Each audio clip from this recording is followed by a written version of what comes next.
Ronald E. Hunkler was born on June 1st, 1935, to Edwin and Odell Hunkler in St. Louis, Missouri. He grew up ending up working for NASA and designed some shit that helped keep the space shuttle from burning up on re-entry into Earth's atmosphere. He lived a long life and died in May of 2020. But Ronald, or Ronnie to his friends, carried a secret his whole life. Ronnie was the inspiration for a book that was quickly turned into one of the most well-known films ever made. That's right, Pee-wee's Big Adventure. Just kidding.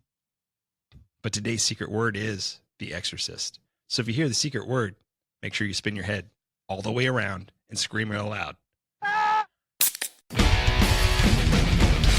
It's evil! Don't touch it! It's alive! I was with you. They're coming to get you. Power of Christ. This is Hello, Mr. Fancy Pants.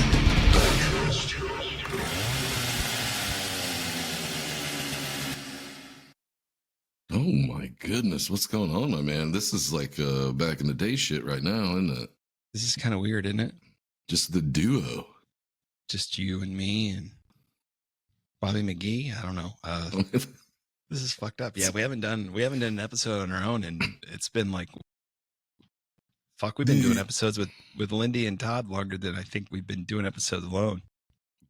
I know we did one that we couldn't air because we did watch The Evil Dead 2 and do stuff over it, but then it turns out probably wouldn't be legal to release it.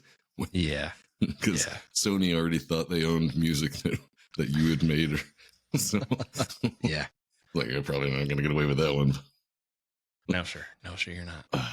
But no, it's the holiday season of Halloween, and this will be coming out later. Yeah, or maybe not. I don't know. Or this it doesn't matter. This might come out next, and then we'll do the next thing that we just finished after that. We don't know. I mean, we don't really know until we're done. I mean, it's just every episode falls. I've ever seen anyone do on this particular subject, they always say, well, we tried to upload it and it got fucked up, and I'm sorry it was released 5 days later, a week later, whatever. So we'll see what happens with all this shit. There's a possession one that I want to do. I think I know.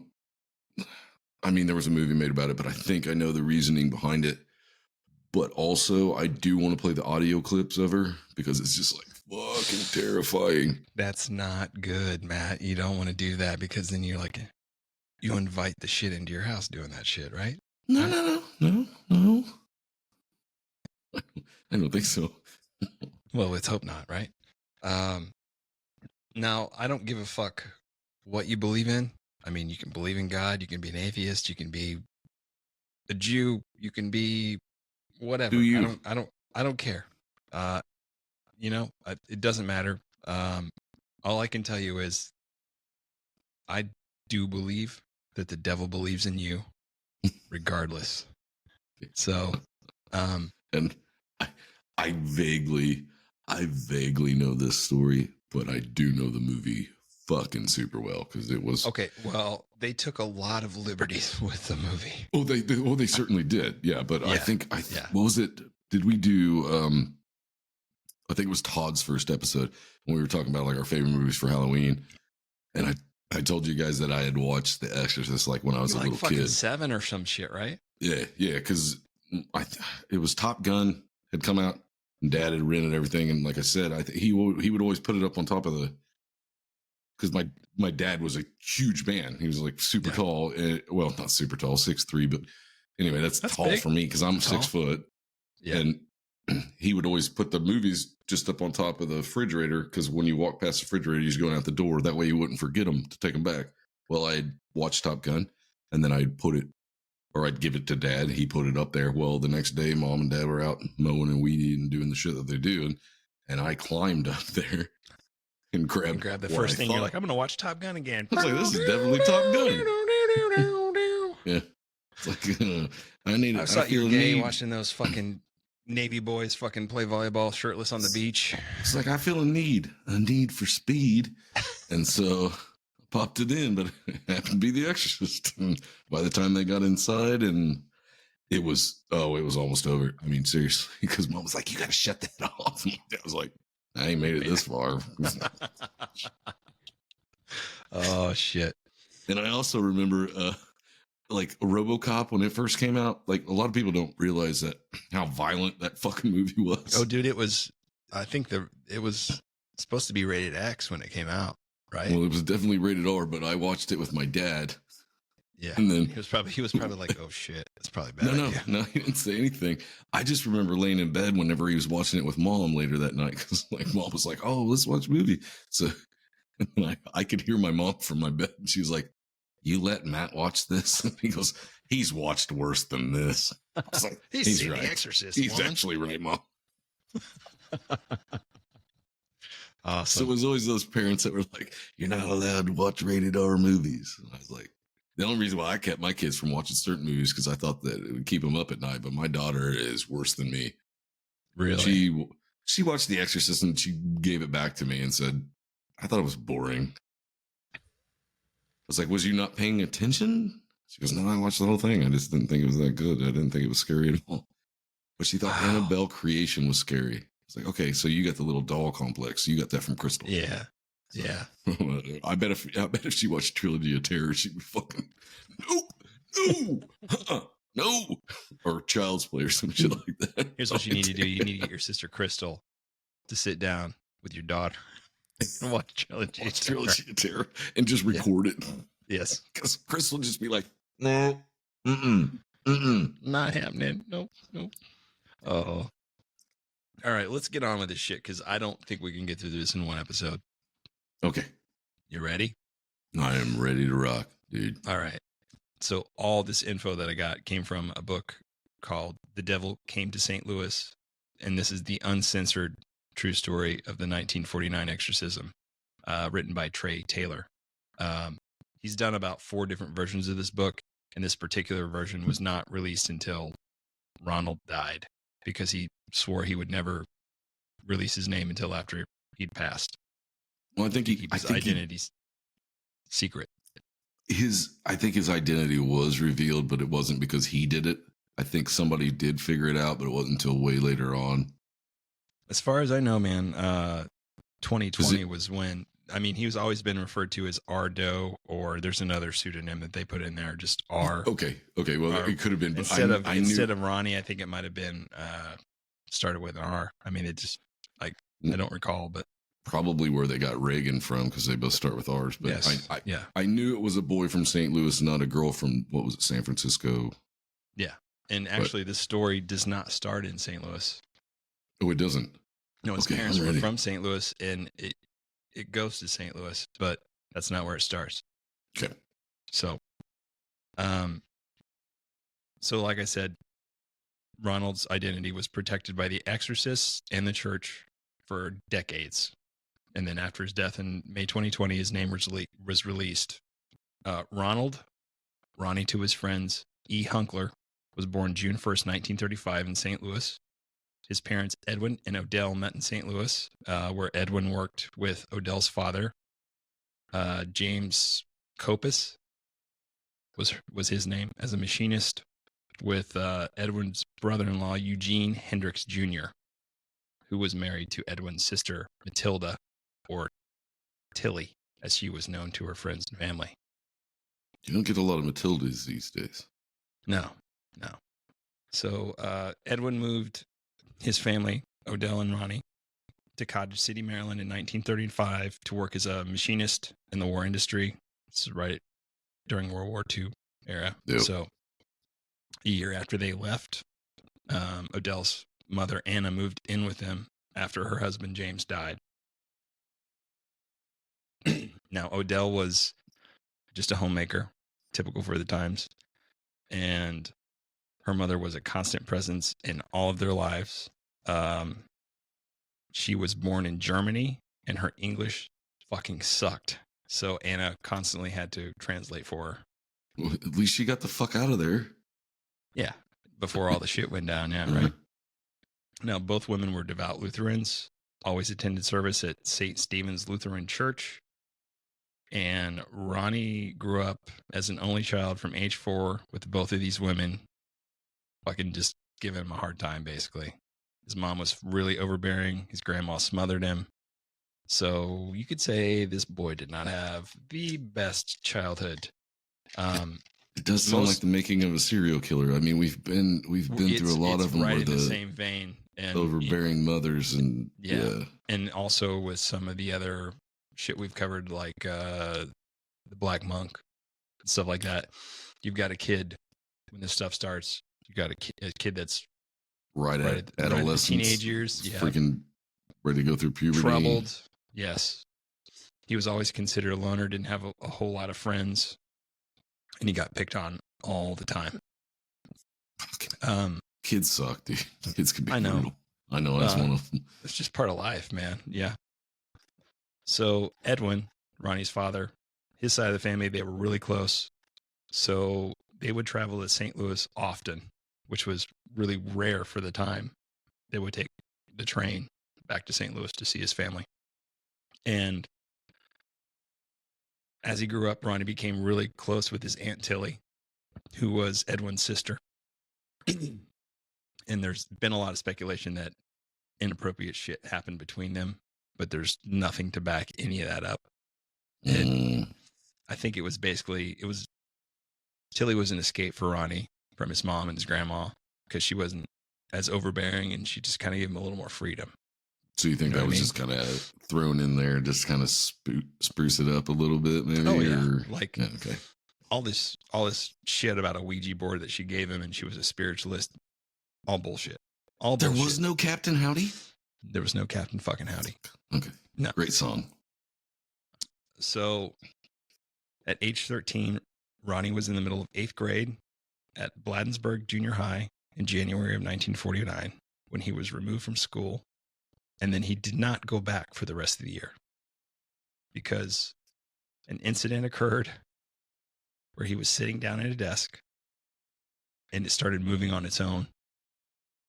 And all the other desks around him started moving on their own. And the teacher's like, "Stop it, Ronnie, stop it." And he's like, "I'm not fucking doing it." It's Pazuzu. It's like, "Fuck you, stop it." So they just basically kicked him out of school. Oh yeah, because that's totally with machine bullets. How the fuck is that kid doing that? If I was that teacher, I'd just been like, "I'm fuck out." Could be. I don't know. So like I said, that was sometime around January 13th, 14th, 15th. And then on January 15th. What was this New Year's resolution? I'm going to get kicked out of school. I'm going to get kicked out of school. So at this time, the Hunklers reported unusual scratching sounds that came from inside the walls and the ceilings. See, they did cover that in the movie because they thought they were rats. Yeah. They called an exterminator. They found no sign of mice or any rats. And then after the exterminator left, things just got more intense. They started hearing footsteps. I got to tell you, hang on. As soon as you said exterminator, I pictured John Goodman from Arachnophobia. I was like, he shows up, he's got a pack on his back like a fucking Ghostbuster. Those fucking glasses on, flip down, roll. Get you sons of bitches. So, anyway, after the exterminator left, things just intensified. They started hearing all these footsteps in the hallways and in Ronnie's room. Dishes started rattling in the cabinets. And then the house seemed to vibrate like a truck was driving by when Black Monk. Nothing there. Exactly like the Black Monk. Because this is what it reminded me of, like a poltergeist type situation. Right, yeah. And then Ronnie's bed would sometimes start to shake. His sheets would be pulled off. And if he held onto the sheets, he'd get pulled off the fucking bed with the sheets. There we go. Black Monk again. Right? Yeah. A lot of people claimed that Ronnie had played with a Ouija board and that his Aunt Tilly had given him one. There's nothing to back that shit up. When it comes down to it, Adele and her mom Anne made claims that Tilly was responsible because they didn't fucking like her at all. They fucking hated this lady. just because Okay. she was kind of a free spirit. Okay, but if you And- did give the kid a Ouija board and shit like that happened, you'd just That'd be be a like, different story. But I'm there's gonna go ahead and nothing. take There's this and nothing burn to it. back I'm it gonna- up. I'm gonna Yeah. throw that away so nobody ever knows that I did that shit. Right. But this all comes from the Exorcist diary. Yeah. There's a, And I that's see there's- one of the priests made a diary of all the everything that they claimed happened. They never mentioned a Ouija board at all. yeah, I was gonna say, I And think there's a don't new think documentary two devout that Lutheran women are going to let a kid play with a fucking Ouija board in their house. you wouldn't think so. I wouldn't let my kids have a Ouija Yeah. board in my house. No. Yeah. So 11 days after this strange stuff started happening, Ronnie's Aunt Tilly died on January 26th, which is weird. A little bit. But she'd been sick for a while, I guess. Okay. So, like I said, Odell and Anna immediately started blaming this weird shit happening. It's got to be Tilly's ghost, even though this shit started before she died. So they never liked her. They told their Lutheran minister and also insisted that it be put in the written history of the case, the Exorcist diary, that was kept by the Jesuits later involved. I'm going to do that every fucking time. I Goddamn would right. too. I'm just not going to spin my head around. Don't you put that evil on me? Damn it, Ricky. One night, Ronnie's bed shook so hard that the mattress slid off the frame. And when it stopped shaking, the covers lifted straight up off the bed, stood upright, and stayed that way until somebody touched them, and then they fell down. Okay, I was gonna say I've had similar experiences until you said the sheets thing flew up in the air. I thought you were gonna go with something else about like maybe some protein stains, but okay. Regardless. You had a lot to get rid of. I was backed up, baby. It's been a minute. Yeah. Other accounts state that books would fall off the bookcase and land at his feet. Coats flew off hangers in the closet and they would land on his shoulders. And then the kitchen table flipped over on its own. So we're talking like poltergeist type shit. That's what it sounds like, right? Hardcore. Yeah, that's Yeah. hardcore poltergeist stuff. Yeah. So at one point, some relatives came to visit during this time. Ronnie's sitting in a chair with everyone else in the living room. It's a big, heavy fucking chair. Okay. This kid weighs fucking maybe 90 pounds soaking wet. And this chair flipped forward and dumped him on the floor. Just Ooh. boom. And then the men were like, what the fuck? So they go over and they try to flip it over, like sitting in it. They couldn't do it. Grown ass men. It was too fucking heavy. Black Monk? It was like went over the. Exactly. Well, she got pinned underneath this stuff that wasn't heavy, but nobody could move it until it allowed them to. Right. It was just like, Exactly. we're not hurting anybody, but you're not getting this until I say you can. Yeah. That's hardcore poltergeist, dude. That's, yeah. Yeah. Oh, I think we're going to go into demonic possession, actually. I think, probably it's a bit more than poltergeist. So while the men are doing this, like trying to test this out, Ronnie's aunt points to a vase that's sitting on an end table by the couch, and it slowly just like fucking floats up off the end table, levitates for a minute, and then flies across the room and smashes against the wall. What a dick. Probably wasn't expensive. I mean, Jesus. Those, yeah, you wouldn't think those demons are pleasant. So, yeah. I wouldn't think so either.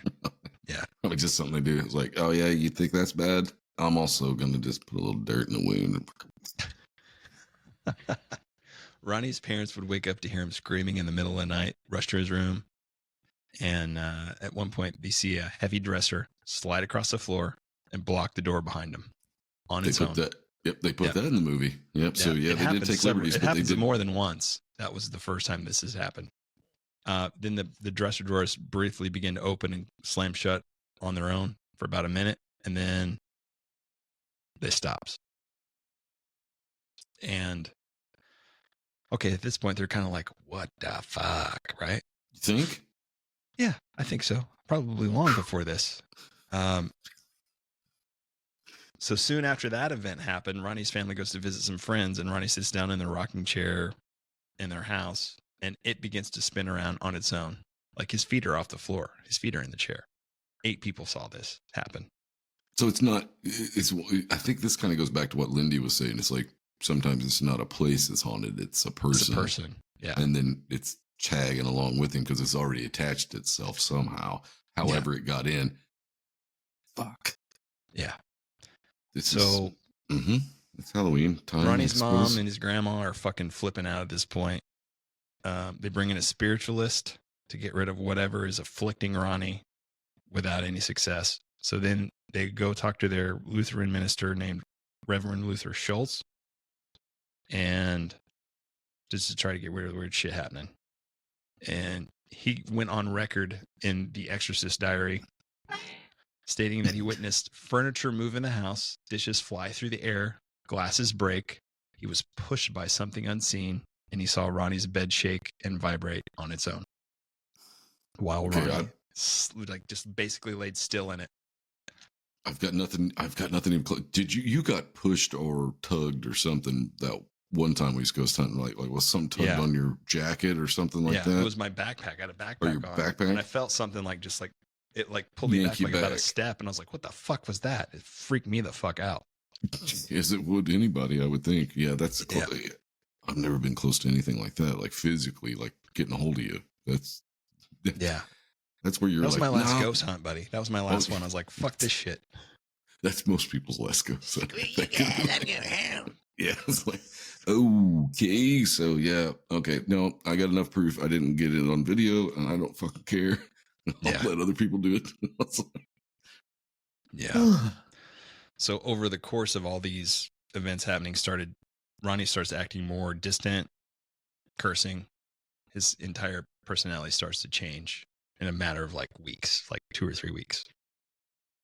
His mom and grandma asked Reverend Schultz if he thought Ronnie might be possessed, but he did not know hardly anything about possession because the Lutherans kind of broke away from the Catholic Church and decided it's got to be, they went more towards the medical side. Like it has to be mental health issues, right? Right. Yeah. I don't care how fucking crazy you are. You can't move beds on your own. Well, I mean, you can if you're standing there picking them up, but if you're laying in it. He did believe in like psychokinesis and shit like that. That he could so he thought he was projecting it from his mind. Still, that's not a psychiatrist is probably not going to be able to help you with that either. Yeah. Are they? He thought it had to be paranormal, but he didn't think it was the work of the devil. So he thought Ronnie was probably unconsciously using psychokinesis to move things. Mm-hmm. But he kept this theory from them. He kind of kept it to himself. So all these things kept happening night after night until finally on February 17th, Reverend Schultz conducted a little experiment.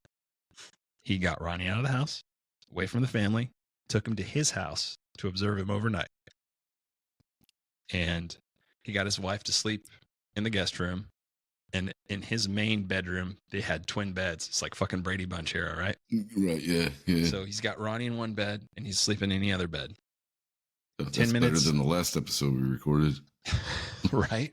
Let's not go there. Okay. It might be the one after this, too. We don't know yet. One before, the next one coming. Whatever. Okay. Right. Time's a tricky thing. So 10 minutes after Ronnie goes to bed, Schultz hears Ronnie's bed creaking and shaking, and then scratching noises start all along the walls and the ceiling. So he quickly goes and flips the lights on, and he sees that the bed's starting to vibrate more and more intensely. And he starts praying, and it just fucking gets worse. Oh, so dude, it's like, he saw Ronnie just sit there, and he's like wide awake, just staring. He's completely still while all this shit's happening. So Reverend Schultz gets Ronnie up out of the room, and they go get Coco just to like kind of calm down, I put a little whiskey in it, maybe. Kid's like 12 or 13. I don't know about that. Hey, my grandpa used to give me whiskey and honey when I had a sore throat. Yeah, but like wasn't a lot of it. Yeah, just like 4 or 5 shots. Just a little dab will do you. 4 or 5 bottles. Just a fifth of Calvert's.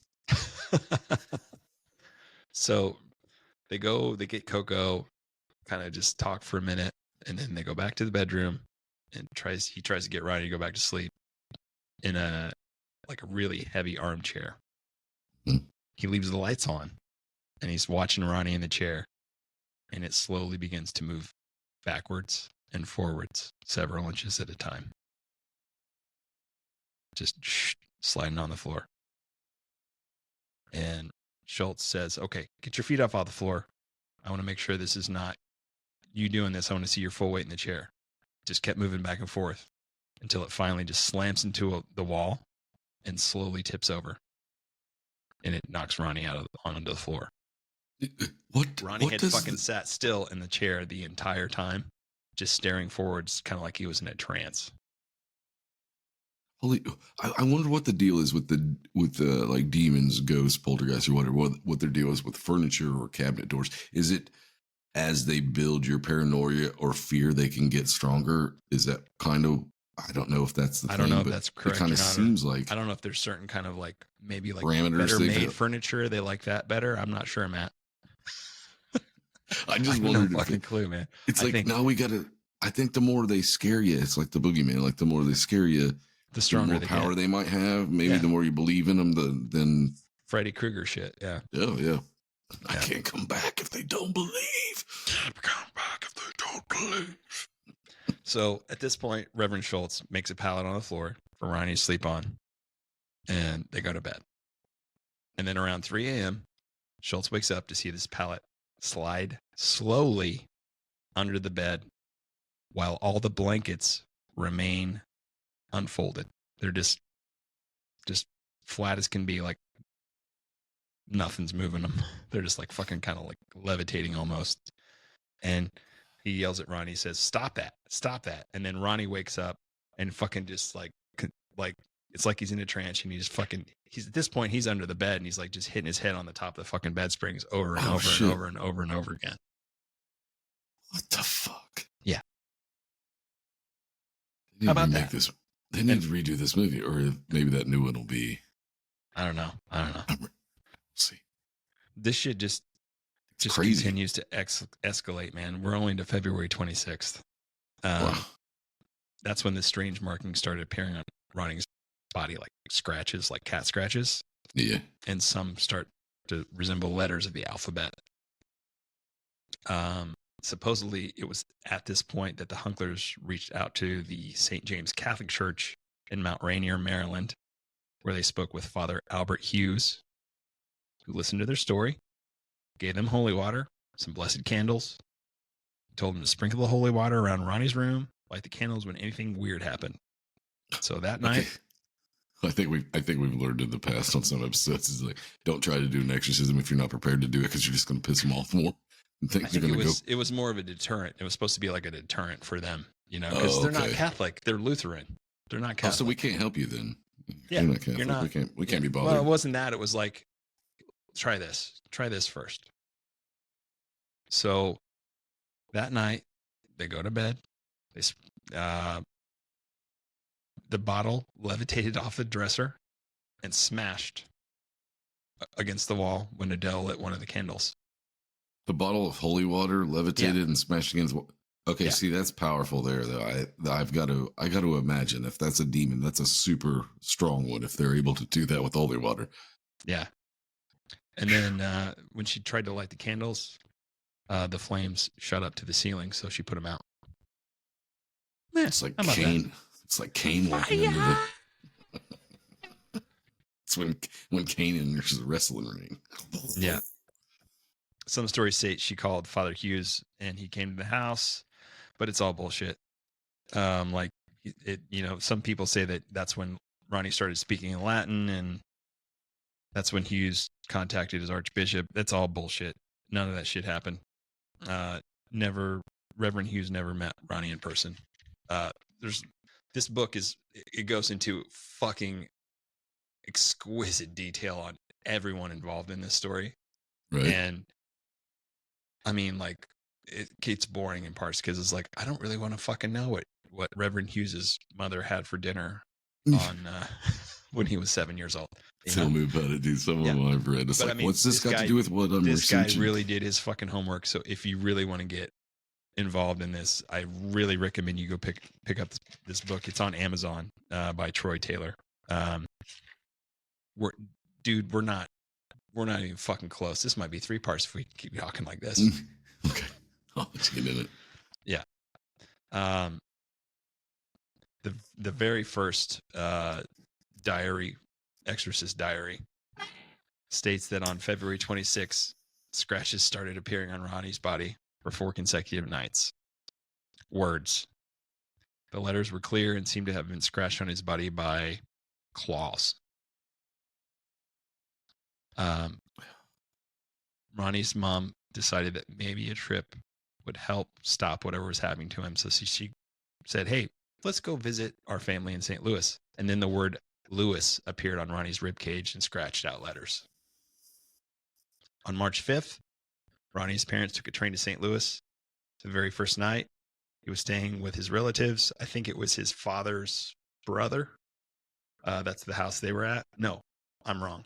This is Odell's relatives. When more writing appeared on his body while he was reading a comic book. Like he's sitting there in the living room with everybody else and he just starts fucking screaming. He lifts up his shirt and he's got all these fucking scratch marks all over. So many movies have done that. I mean, it's so many of them. It's all based on this shit. Yeah. When he went to bed that night, the bed shook, scratching noises could be heard. This is the first time Ronnie's extended family saw this stuff firsthand, and it freaked him the fuck out.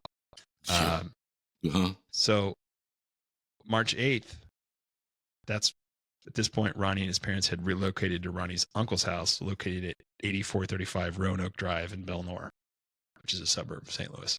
Mm-hmm. So basically, his mom's relatives say, you probably need to go. And that's when they go to his father's relative's house. And this is the house where Ronnie's exorcism would begin. The first day they were there, everything was calm, no incidents until Ronnie's parents started talking about possibly putting him in school since they were going to stay there for a while. And as soon as Ronnie's mom mentioned this, Ronnie could be heard screaming in the other room. And when Ronnie's mom went to see what was wrong, Ronnie lifted his shirt to show her a new scratch. No school had been scratched out on his chest. What the fuck? Yeah.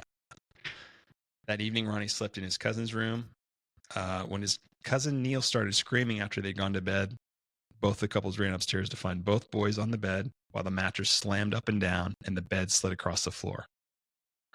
After this happened, Ronnie's older cousin Janice spoke to one of her Jesuit teachers at St. Louis University. She spoke with Raymond Bishop, who was not yet a priest, the next day, and he arranged a meeting with Father Paul Reinhardt, who was the president of St. Louis University. And Reinhardt was kind of torn because if true permission had to be granted by the Archbishop, he suggested that Reverend Bishop just go to the house, bless it, and just kind of check it out for himself before he took any further action. And this is in the middle of the 40s where the Catholic Church is trying to welcome black people into the Catholic Church because they'd been segregated up to this point. Right. So they're already fighting that battle and they're trying to just not make any more attention than they've already made for themselves. So he's like, I don't need any more shit on my fucking plate right now. That's basically what he told them. Wow. So on March 9th, Bishop came to the house. He questioned Ronnie's parents on what had been happening. Then he sat down with Ronnie alone, and then he walked through the house, blessing each room as he went. He also left a small second-class relic, which is something that's just been touched by a saint. Like a first-class relic would be an actual piece of the saint, like a bone, hair like fragments, whatever. Yeah. Okay. It was of Saint Margaret Mary, and he attached this to Ronnie's pillow with a safety pin. I bet that's where they got the crucifix part from. It's coming. No, it's coming up next. Oh, okay. Okay. Dude, this shit goes on for a while. Oh, damn. He stayed until Ronnie went to bed, and he was about to leave when everyone heard thumping and banging coming from Ronnie's bedroom, followed by Ronnie screaming. So everyone runs upstairs into the bedroom. And this is a quote from the Exorcist diary. Even after the blessings of the house and in spite of the relic, the swaying was evident and scratches appeared. When Father Bishop sprinkled St. Ignatus holy water on the bed in the form of a cross, the movement ceased quite abruptly, but it began again when Father stepped out of the room. During the course of 15 minutes of activity, a sharp pain seemed to have struck R on his stomach, and he cried out. The mother quickly pulled back the bed covers and lifted the boy's pajamas enough to show zigzag scratches in bold red lines on the boy's abdomen. What do you do if you're in that position? I mean, seriously, if that's your kid, you'd be like, You fucking find a young priest and a fucking old priest, man. Get this fixed now. What does any of this have to do with gay porn? It has nothing to do with gay porn. It's true. It doesn't. I hit the wrong button. You gotta really want it. Yeah. So the next day, Father Bishop discussed the events with his friend, Father William Bowden, who had been one of his teachers and who was the current pastor of St. Francis Xavier Church in St. Louis. Fucked up full circle moment here. The kid that I grew across the road from in Effingham, that's the church he got married in. Oh, I know who you're talking about. I just not. Yeah. Okay. Yeah, we're gonna leave it out, but yeah. So I've been in this church, and some of the shit that went on in this story happened in that church. I have seen St. it. Louis University. Yeah, it's a huge, beautiful church. Yep, I've been by it. I've just never. Yep, I've never been in it, but I know which one you're talking about. Yeah. So the next night, the events continued to escalate: scratching, bed shaking, footstep stomping, and the relic was thrown across the room on its own, like it just detached itself from the pillow. And dude, that's a strong one, man. It seems like we are Legion, fucking. Oh yeah, yeah. So Ronnie's cousin talked to Father Bishop again the following day. He agreed to come back to the home with Father Bowden that evening around 10 p.m. So Bowden brought 2 relics with him. One was a first class relic of St. Francis Xavier, which it was a piece of bone from his right arm. And the other was a cross that had been hollowed out and contained 2 separate first class relics of St. Peter Canisius. I don't know. I'm not Catholic. I'm not sure if I'm pronouncing that right. Canisius? Canisius, I'm not either. I don't. Close enough. So the priest got to the home around 10:30. Bishop introduced Father Bowden to Ronnie's family, and then Father Bowden talked to Ronnie alone for about 30 minutes. And then Ronnie went to bed around 11:15, and 5 minutes after this, everybody could hear him crying for help upstairs. So the family, along with the priests, went upstairs to investigate what was going on. They found Ronnie sitting up, his face completely pale and scared to death. He held his arms up to show a cross that had been scratched on the outer forearm. I think it was his right outer forearm. So at that point, Father Bowden reads prayers, blesses Ronnie by moving the relic cross over him in the sign of the cross. Then he attached the cross to Ronnie's pillow next to the other relic of St. Margaret Mary. At this point, Ronnie settled down, so everyone went back downstairs. At this point is when Father Bishop began his exorcist diary, asking questions to Ronnie's parents about the family's background, as far as, their religious belief and what all the things that had been happening. As the 2 priests were leaving, everyone heard a loud crash from upstairs. They rushed back up to Ronnie's bedroom. Ronnie told them that he'd been asleep when a bottle of holy water Father Bishop had left on the first visit flew off the table and landed on the floor. This time it didn't break, it just flew off the table. So Father Bowden pulled out a rosary, put it on Ronnie, and then he and Father Bishop started reciting the rosary until Ronnie again calmed down and fell asleep. They both blessed the boy again, said goodnight, and then they left around 1 a.m., headed home. This is actually fucking terrifying. I'll tell you what, it's just like, I don't know, it's almost just like every other freaking story that we do. It's hard for me not to put myself in it. Oh, yeah. It's just like, what would you do? I mean, what are you going to do? You're going to get a fucking young priest and an old priest, man. That's what you're going to have to. It's like, fuck, I don't know anything else. I don't know what else to do. I don't know. So a few minutes after the priests leave, the rest of the family hears a loud scraping sound upstairs. So they run upstairs. This shit reminds me of Clue. You know what I mean? The movie Clue. Yeah, Like where they run I know. they're running back and forth all the time. They run upstairs and they try to open Ronnie's door, but it's blocked by something behind the door. So Edwin, Ronnie's dad, puts his fucking shoulder at this door 3 or 4 times. I'm getting in that motherfucker. Yeah, goddamn right. Yeah, he does. He gets in there. It's slowly edged up enough that he could open enough to squeeze in. And he finds that this large, heavy bookcase that had been on the other side of the room was fucking blocking the door. There's no way some fucking 98-pound kid's fucking moving that thing on his own. And at this point, after everybody gets into the room, Odell makes sure to point out that Tilly, which is Edwin's dead sister, you know, Aunt Tilly, was got to be responsible for everything that has been happening, even though she died 2 fucking weeks after all this shit started happening. She didn't like the bitch. Okay, so I would have to check with Lindy, but I would think nothing that was ever living that came back would have that kind of power. This would have to be not this soon after they died anyway. You would think it'd take a little while. It's like I figure you'd have to learn how to fucking crawl before you could walk and run. Yeah, you got to level up, right? Yeah. Like there's no way you rolled that good with your die to get that fucking much power. Unless you should like just roll on like a one-sided die, you know? Nothing but 20s. So, when everything quieted down finally that night, everybody went to bed, and Odell stayed with Ronnie, and she laid down next to him.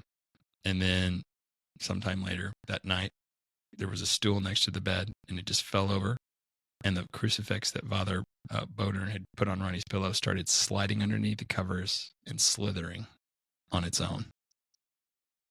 Creepy. Yeah, I don't like that. Yeah. Oh God, it goes back to those things like, yeah, the worst thing ghosts can do are mess with your feet or be underneath the covers or whatever, you know, because that's where you're supposed to. Under the bed, under the covers, yeah. Fuck you. It's where you're supposed to be the most safe. You're in your home and you're in your bed. It's supposed to be, but no, that's where they go right at you. They're like, no. They want to get you when you're most vulnerable. Yeah. So she jumps up, grabs Ronnie, and they ran out of the room and go downstairs.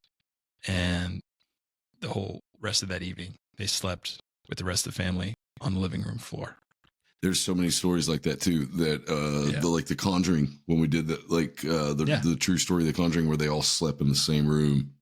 Yeah, this is like at least we're all together when the shit Strength breaks. In numbers, right? Strength in numbers. You would think it was like the love of our family is going to keep this together, and then that entity is just like, nah, man, let me get in that. I want to break that shit up. Yeah. Fucking assholes. Demons are assholes. I think that's why they're demons, Matt. I think so. I like to go with the D&D fucking metal version of demons, where it's just like, oh, it's cool. It's, you know, it's nothing big. But when you get into the real stuff, it's just like, nah, fuck you. Nah, I don't like it. I'm out. Yeah. I'm out. So after reporting all these events to Reverend Bishop, he goes to the Archbishop Joseph Ritter on March 14th to get permission to perform an exorcism, and it's granted. So, you know how much proof they got to have to do that shit? Like, it's got to be real, because I think Father Bodern had a lot to do with it, because he was there, and he was a really older, experienced priest, and he'd seen a lot of shit. So I think he was like, well, if he says it's okay.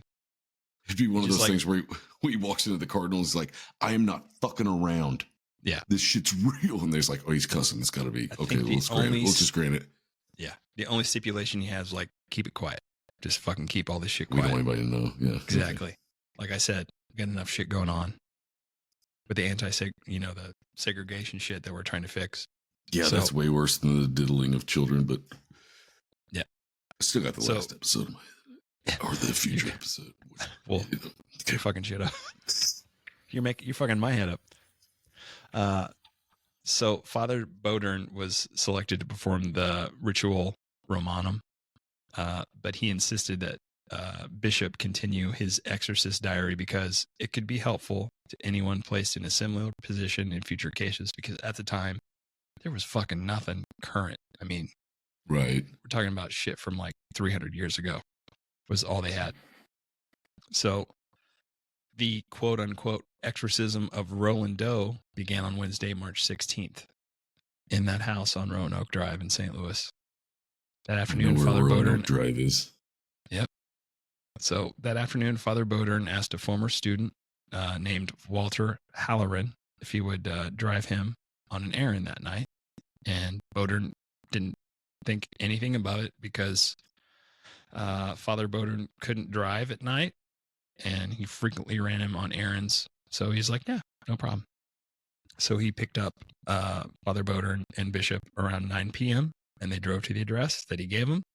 And when they got to the house, Bodern invited him inside with him. He said, on the walk from the car, that's when he told Halloran, oh, by the way, I'm going to be doing an exorcism, and I want you to hold the boy down in case we need it. Now, this kid was going to St. Louis University to become a priest. Both of these other men would be priests.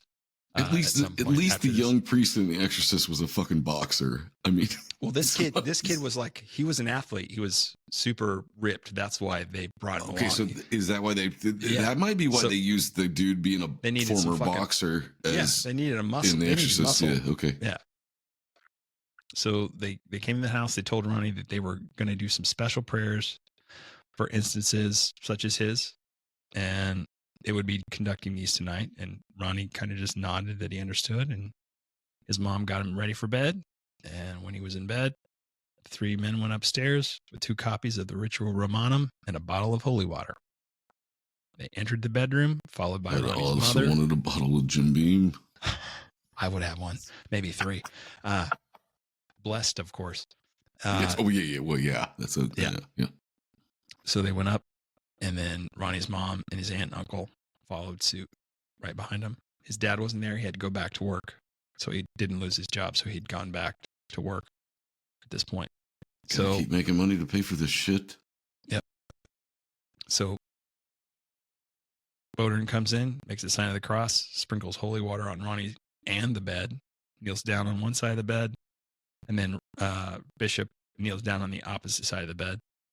And then they instructed Halloran to kneel down at the foot of the bed. So at this point, Bodern starts leading them in prayer, begins reading the Litany of Saints, asking the Lord to have mercy on them. And as he did this, the bed begins to go up and down and then levitated several inches off the fucking floor and then fell back to the floor. And the whole time they continued their prayers. And as soon as you've already started. Yeah, you can't stop because you can't, you won't, and you don't stop. Yeah. Slow and slow, that is the tempo. So they continue their prayers. And as soon as they get to the passages of the actual exorcism, that's when Ronnie starts immediately screaming in pain. He throws back to the covers to reveal all these welts that start to show up on his stomach. And every time Father Bodern says the words Dominus, which is Latin for Lord, or Dues, Latin for God, new welts and scratches appear. Are they in the threes? Are they in the 3 marks? It never states how. Oh. There's a few instances where it's really specific, but it just says red welts. So I always heard like the 3 is it's like a taunt of the Holy Trinity. Yeah. The 3 marks that would Yeah. So the holy man continued to recite the prayers of exorcism, and when they finished, Father Bodern just starts over again. Then he demanded the demon identify itself. More welts start showing up. This time, everyone says it looks like the devil, and its arms have like wings, like bat wings. Mm-hmm. Tell me your name, demon. Bodern just keeps going. The next time he says, "Dues," letters appear on Ronnie's chest, spelling out hell. And he just keeps going. The next keeps going. Next word comes up, go, on Ronnie. Then an X shows up. And this goes on and on and on and on. And just goes on. This whole thing goes on and on, by the way. It's fucking, Okay. It's a long process. I'm going to break up this a little bit, get from the creepy thing, because I did fuck up. Like, I went back and listened to Haunted Cabin 2 when I was talking about Keanu Reeves, and I was like, he was Bill S. Preston Esquire. He certainly wasn't. He was He's Theodore Logan. Logan. Yeah. So just to let everybody know, nobody busted my balls on it. I'm sure they will. I'm just correcting it. That's all right. I'm just correcting it. If you want to give now. Matt shit, you can email us at hmfppod@gmail.com. Yes, please do, because nobody's going to bust my balls as hard as I do. Because I listen back to an episode when it comes out and I'm yelling at myself, you stupid fuck. That wasn't even close. That's why I try to correct myself. I've only done that so about dumb. 60 times now, Matt. It's been a few. Have It's like been a few, 60 but I always try episodes. to do it. Always try to do it. I get it. It's all Save good. everybody else the hassle. Yeah, I'm more mad than you are. Trust me.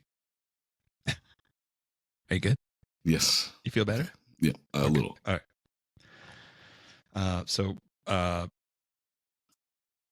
this goes on and on until Ronnie finally collapses and falls asleep. And Reverend Bowden just keeps going. And Ronnie starts tossing and turning. His eyes move like really fast back and forth rapidly under his eyelids. And his arms start to twitch. So Halloran reaches out, grabs his arms as he starts thrashing violently. And this kid, who weighs 95 pounds, somehow breaks free of his grasp and fucking breaks his nose. Wow. They just continue praying. And then Ronnie starts spitting on Bodern's face. By the way, eyes closed. And he's like several feet away. Still hitting him. Still hits him. Yeah. This happens. The spitting happens a lot. And this kid never fucking misses with his eyes closed. Like some people duck and he still fucking hits them. Wow. So they keep going and occasionally spraying Ronnie's face with holy water, making signs of the cross over his welts and cuts. And Ronnie just yells and grunts and barks like a dog, like low guttural, like death metal shit. Yeah. By the time they finish, it's 5 a.m. And the boy finally is asleep. And so Father Bowden starts to think over, when starts to pray over him after he's finally asleep. And at this point, Ronnie just bolts upright in bed, hisses with his eyes closed, and starts singing Old Man River, followed by some loud, high-pitched, maniacal laughing, swaying his arms like a conductor while he's doing it. Black Monk. So Father Bowden starts praying again. The Black Monk done that with the hand, with the gloves. When she started singing whatever the song she was trying to stop it, it was just like, Yep. And I bet it went, find your gloves. Yeah. And this shit goes on, and he finally falls asleep around 7:30 a.m. that morning. This is just the first night, dude. This is going to go on for a while. This is way scarier than the fucking movie. Oh, it gets a lot worse. It gets a lot worse. Damn it. A lot worse. The following night, they return, continue the exorcism. And during the day, by the way, Ronnie is completely unaffected. At nights when all this shit starts happening. And it's almost he doesn't fucking remember anything that happens, by the way. They kind of followed that. They kind of followed that with the movie. It was like the first instance when Reagan came down and they were singing that song about heaven, and she said, "You're all going to die up there," and pissed the floor was like the first one. But oh, it was there's like piss coming and more. Okay, there's piss coming. Yeah. Yay. So the next night, it takes 3 grown men to hold Ronnie down. 95-pound Ronnie. And he still manages to rack and jerk against them and spit in the face of everyone in the room with his eyes closed from 5 feet away. That's that night they went till 1:30 a.m. Green pea soup, I bet. Yeah. So the next night, March 18th, the tour continued. Much of the same phenomena happened. But now Ronnie's trying to bite everyone holding him down too. Around it's midnight, like Ronnie falls. trying to be arrested. Right? Around midnight, he falls asleep. Everyone thinks it's over. And then Ronnie stands up on the bed, drops to his knees, and starts reciting the Hail Mary. Then he asks someone to open the window, and starts saying, "He's going, he's going." Then he said, "There he goes." And he collapsed on the bed. Ronnie said that he had seen a huge black stain clouding his vision. And inside the darkness, he saw a horrible figure in a black cowl who turned and started walking away from him and grew smaller and smaller and smaller until he disappeared. Ronnie smiled, got out of the bed, and talked with the priest for several minutes, describing all this to them before they left around 1:30, and they thought it was all over. And it was a distraction, wasn't it? That was just a, go fuck yourself. Yeah, You're that's a go fuck yourself. You think you're doing good. Yeah.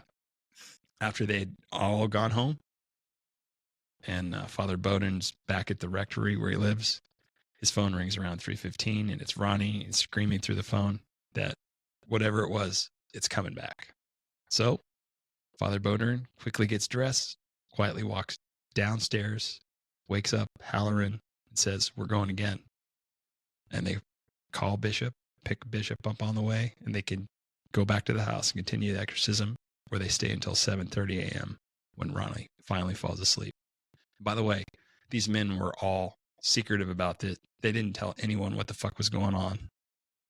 I think Halloran was still a student at this point, so he usually got up at 5:30 to start his day. So he's going to school during all this, and both the other men still have their duties on top of all this other stuff. So they're getting no sleep. No sleep. Yeah. So you're not strong to begin. You're weak to begin with, and that's what that demon wants in the first place. So you'd be weak and not be on top of your game. And Yeah. So we're going to do a few more nights, and then we're going to have to call it for the day. It's getting March close. 19th, the Unholy Disco continues. Here are some of the highlights. There are shouts that resemble dog barks. And when Bodern says, "I command thee, unclean spirit, to show a sign," Ronnie provided one by pissing all over the bed. And then when Bodern commanded that the demon give its name, more urination, followed by a wonderful rendition of Blue Danube Waltz and the Old Rugged Cross in a voice that Ronnie's own mother claimed was much too beautiful to be his own. That session ended around 3 a.m. And by the way, all these songs were sung in a very racist way. Oh, it's a racist demon. Well, I think it was probably poking fun at the Archbishop, who was trying to stop the segregation.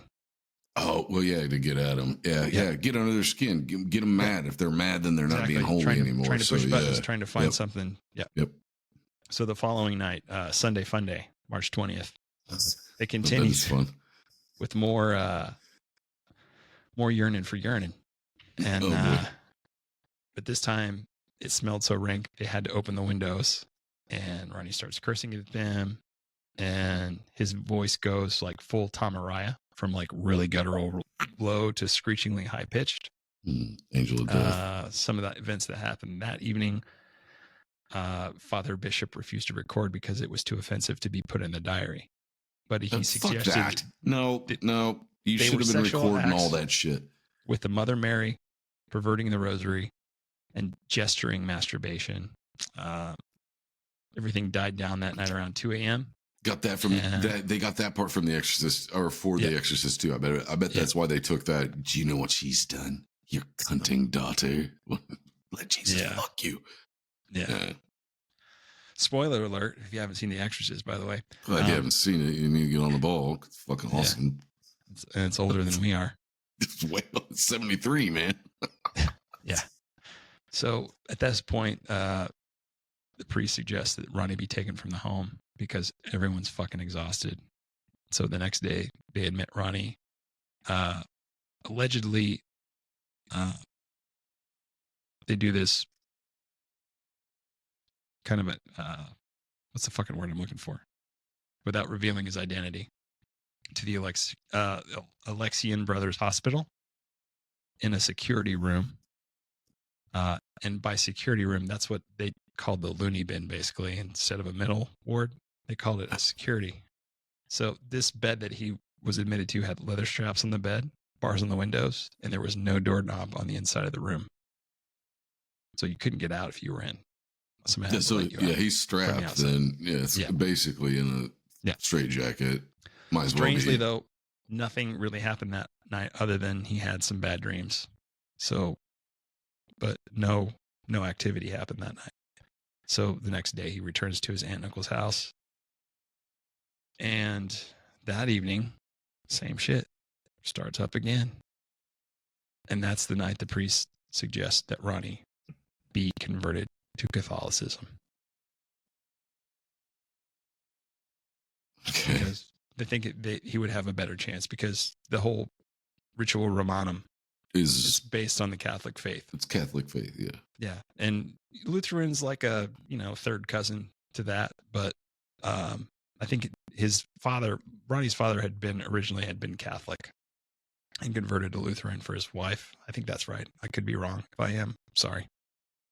I'm not exactly sure what the Catholic has to do about it, because like if you read the Bible, which I have read it, Jesus cast demons out into pigs and made them run over a cliff just through his name. So I don't know what being a Catholic. That was Jesus, Matt. I know, but I'm saying if you're following Jesus or worshiping Jesus and God, I don't think it should matter what denomination you're from to make it better. Yeah. Does that make sense? Yeah, it makes sense. I get it. But I think they were just trying to convert him over so that. Well, yeah. Well, once we fix this, I mean, we're going to have more recruits after that. Pretty much, yeah. That's where I'm gonna call it right there, because we're only to March 22nd, and we got a long ways to go, Matt. We got a long ways to go. I gotta tell you, this one's a creepy one, dude. I'm enjoying it, and also, I put myself in the stories whenever I'm hearing them, and I'm always just like, if that was my kid, what would I do? I'd be losing my fucking mind. And the priest would be like, I think we're gonna go home and get some sleep. I'll be like, you'll go home when I fucking tell you can go home. Get your ass back in there. I'll make you a fucking coffee. I'll even put some whiskey in it for you, motherfucker. Like, you're going back in there, though. Cocaine, you son of a bitch. Get your ass in there. I'll get into my stash. I'll let you have some of my stash, but you get your ass back in there. I'm not going to be stingy like Manson. Oh, fuck. This has been weird doing this again, like we started out here a year ago. It's just me and you. Feels so empty and alone. I know, right? There's no one here saying, what does any of this have to do with gay porn? Or Oing, oing, oing. Yeah. Well, we're trying to make a goulash without a couple of ingredients. I know, right? It's more like just mac and cheese at this point. Mac and cheese, well, tomatoes. Yes. Yeah. Guys, thank you again for hanging out and tuning in and continuing to like, rate, and review the podcast. We really fucking appreciate it. Spotify preferred. Please listen on Spotify. It helps us out so much. And fuck, we thank everyone for fucking listening to our bullshit for the last, I think this is going to be like episode, I don't know, we're like up in 60s, somewhere in there. So there's 60 hours of our bullshit. But I just wanted to say I appreciate you, motherfuckers. That's what I'm saying. Yes, I do too.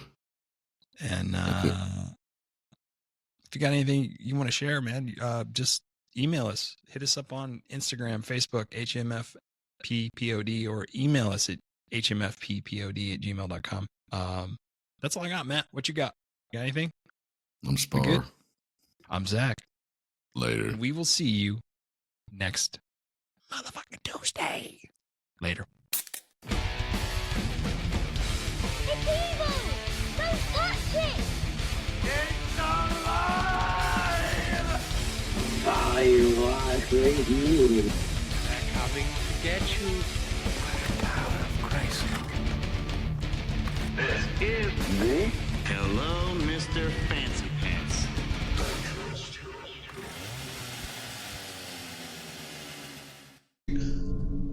What's my line, Zach? What's my line?